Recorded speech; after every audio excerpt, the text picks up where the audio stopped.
So, if you're someone who prays, whether it's to a particular god from your particular religion, or whether it's your higher self, innermost being, or really anything, if you understand prayer and the power of it, and you use it in your spiritual practice, I just wanted to share some wisdom in relation to that, because I think it's very easy to become mechanical, you know, in our prayers, and they can become like just another thing that we do, right? And this really applies to any spiritual practice,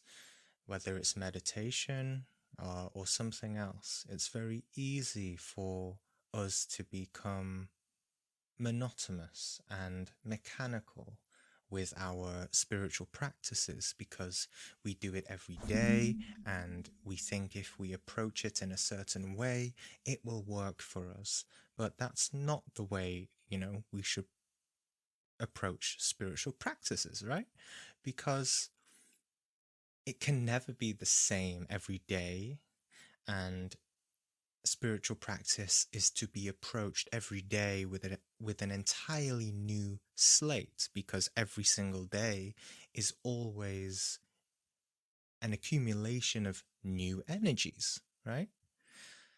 Because you are a different person every single day, because you are a different age every day. You have new knowledge every day, you have new experience every day. And so to think that a particular exercise or a particular practice or a particular method or technique is going to work for us every time is a fallacy of the mind. So that's a kind of a particular trap that our minds can, you know, trick us with, or we can become easily identified with thinking that way.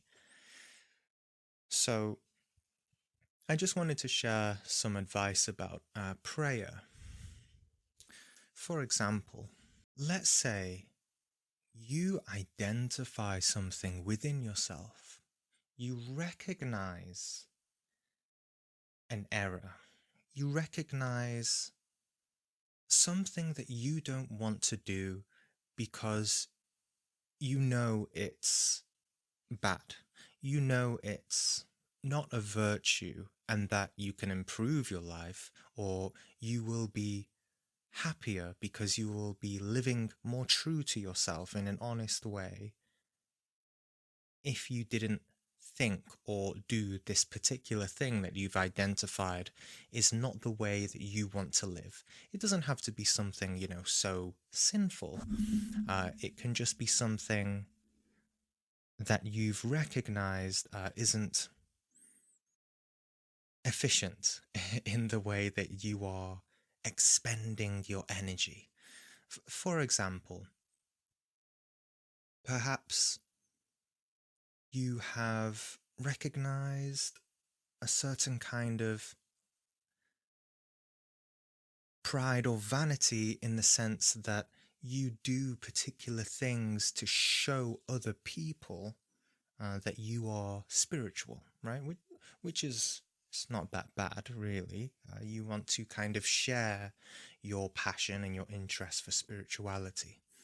Now, perhaps there's a particular kind of person in your life who isn't so spiritual, and you already understand that preaching to people who don't want to hear this kind of wisdom is not the best way to live. However, you do recognize the value of setting an example, right, without words. And in that way, you kind of uh, show people, spirituality in that way.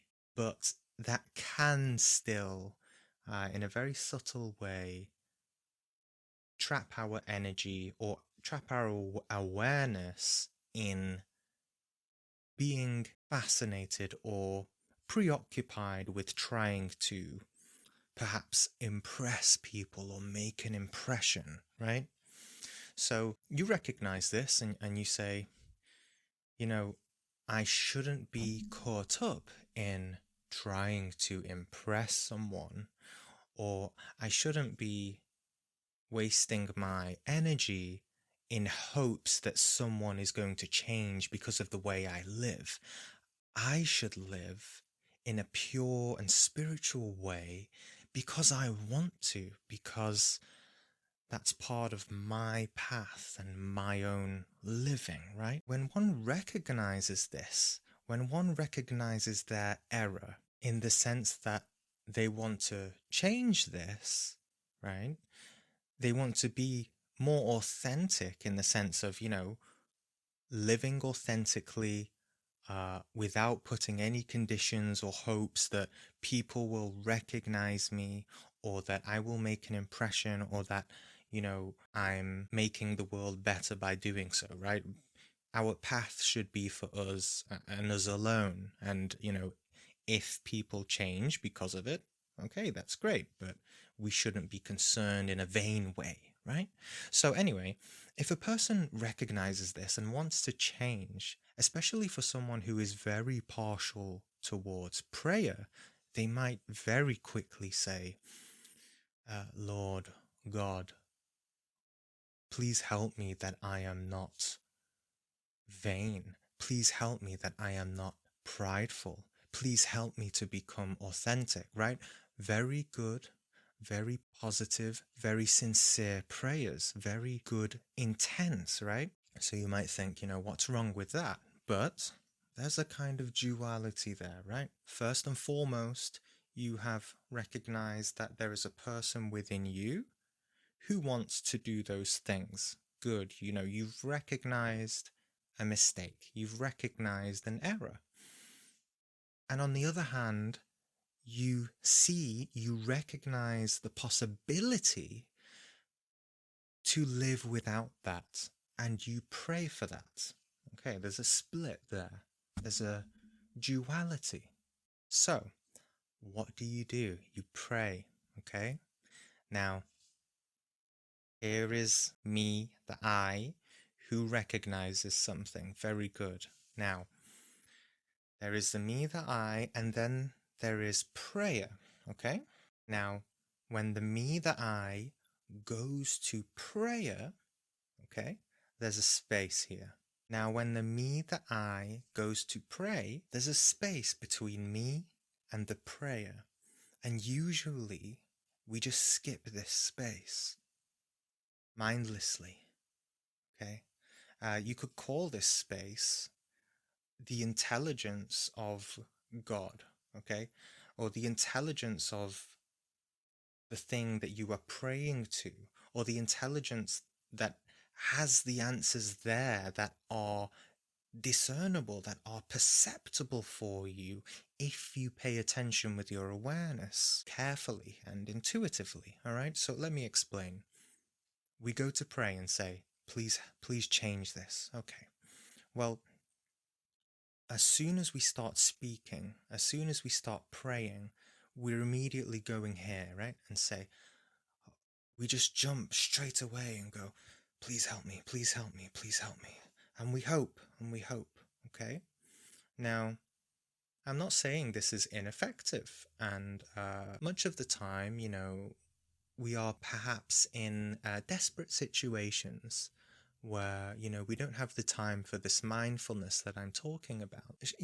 Desperate prayer in this way can also help. And perhaps, the answers will come to you in your kind of synchronistic living as you go about your days in your life. Maybe the answer comes like the next day or something. But if we want to be more comprehensive and coherent and understand in more quickly and intuitively, what we have to do is not be so fast to prayer. We have to come back here to where we first originally perceived the problem. A big teaching that I learned is that prayer should be, where possible, combined with meditation. Okay. So, in this sense, we perceive the possibility of change. And before prayer or meditation, we are at the level of, a lower level that we've recognized. Now, instead of just jumping to thinking and saying words, right? Words that are just coming out of our mouth and sort of almost identifying with what we've perceived. We don't want to jump straight away there. What we want to do is we want to move between this space, the space of silence, of intelligent observation and awareness and contemplation. This is where we want to stay. And really, this is prayer. This is intelligent prayer when you are not saying anything. It's kind of the deepest form of prayer. The deepest form of prayer is without words. Of course, words, mantras, and prayers are good, okay? But this is necessary too to understand, and it's not really, explained in a lot of teachings. You only more see this in the more mystical teachings, even mystical sides of Christianity that are lost in most churches today. So while we stay in this silent awareness and not jump to begging for answers straight away, we stay here, and instead of thinking, we enter the temple of our body because we want to embody what we want to become. In this way, we practice what we want to become, right? We practice what kind of person we want to move towards, or what kind of, version of yourself that you've identified and recognized and want to move towards. And you feel that and you embody that in the silence of your mind instead of just begging for it straight away. So, for example, to go back to the, example that I gave you, which is about the person who doesn't want to be prideful and vain anymore, well, then immediately that person should recognize the error and then not become so kind of identified or be in a kind of, pity or beg a higher force straight away. What they should do is feel and embody what they want to do, what they want to be. And so we practice that in any way we can, right? Because, for example, if you're doing things in life to show other people that you are a positive person, that you are a moral, upright, virtuous person, well, you're living through an idea, right? You're living through a kind of a vain, prideful way. You are concerned with your own self-image. You are concerned about what other people think of you. And you're not really present. You're not really authentically embodying anything. So what can a person do other than just pray? They can be the prayer, right? They can practice being more authentic, staying in their senses, being mindful that everything they do in life is present, is without that vanity, is pure of mind, pure in intent, and just living for the sake of living in a pure way and a happy way for oneself, just naturally, without concern for others. So in this way, prayer becomes action, not words. prayer becomes an active seeing of divine or higher realities, of higher worlds. So usually with our ego mind, we jump to prayer straight away with our vain prayers without much awareness behind the prayers. But instead of just jumping straight to that and kind of twisting this kind of, divinity to tell us, to give us the answers, to tell us to, change ourselves, we instead see this end in a more pure and intelligent way, and we walk towards it day by day. That is prayer. Prayer is embodying our soul every day, and not just, always begging for things. I'm not saying that that's wrong, not at all. But what I'm saying is this is absolutely more crucial. If you are just praying and have many vain kind of prayers, hopes, and dreams without walking the prayer, without practicing the prayer, without embodying the prayer, then there's no fire, there's no substance, because there's no comprehension. We can't understand things just mentally. When we pray, we are asking for something intellectually. And yes, you may get an answer intellectually back, but does that go to the heart? No, it does not. It's just knowledge is just knowledge. And it's one thing to think something and another thing to live it from the heart. So I hope that makes sense. And, you know, it's just to be mindful of this aspect of prayer. Prayer is something that we walk and live every day.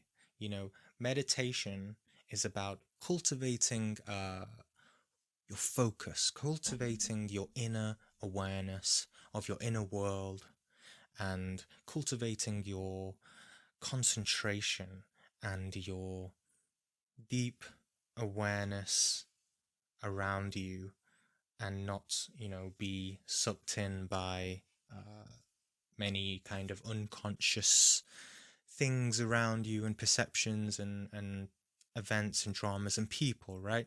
It's about having a bubble of clarity around us all the time. That's meditation. But what is prayer? Prayer is striving.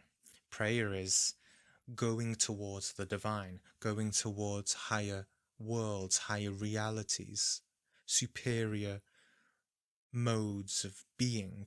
It's a spiritual craving of the heart to embody and go into celestial worlds of understanding.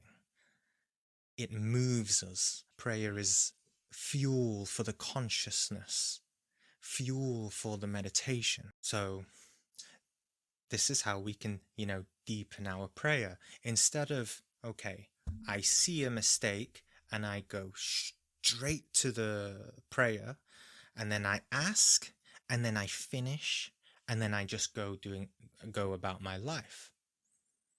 What has been achieved there once you finish, right? And this is also to do with Tantra, the, the sexual aspect, but also the spiritual aspect, because we always want to finish, right? We always want to get to the end goal. We want to be satisfied. We want to feel satisfied. We want to feel fulfilled. We want to feel gratified. We want to get to the climax of our prayer. Perhaps we cry. Perhaps we become very dramatic. Perhaps we, scream and shout and become desperate. So prayer is not about an end goal. Prayer is about embodying deeper levels of awareness and deeper levels of understanding about oneself, and to use that and build it within our foundation in order to go higher, in order to go further on the path, because we are embodying deeper parts of ourself. We are integrating deeper parts of ourself. We are expanding our consciousness by continuing to recognize lower things within us, and then practicing and embodying higher parts within us. And we do that simply by understanding and recognizing what no longer serves us anymore. And by doing so, we open up a space for more practice. And then it's through that practice, through walking our prayers, through enacting and embodying our prayers, our divine wishes, which is how we then form a relationship with the divine, because that's how they get answered, through acting what we would like to achieve on a spiritual level. We feel we are much more able to feel the answers in a deep and intuitive way, not through thinking, right? Because as most people know in spirituality, the mind is very, stupid. Lots of vanities there.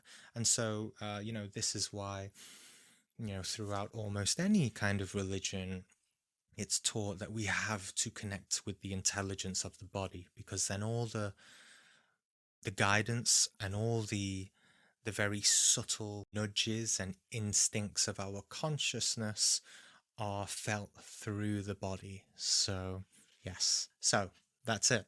Prayer, it's a walking, not a talking.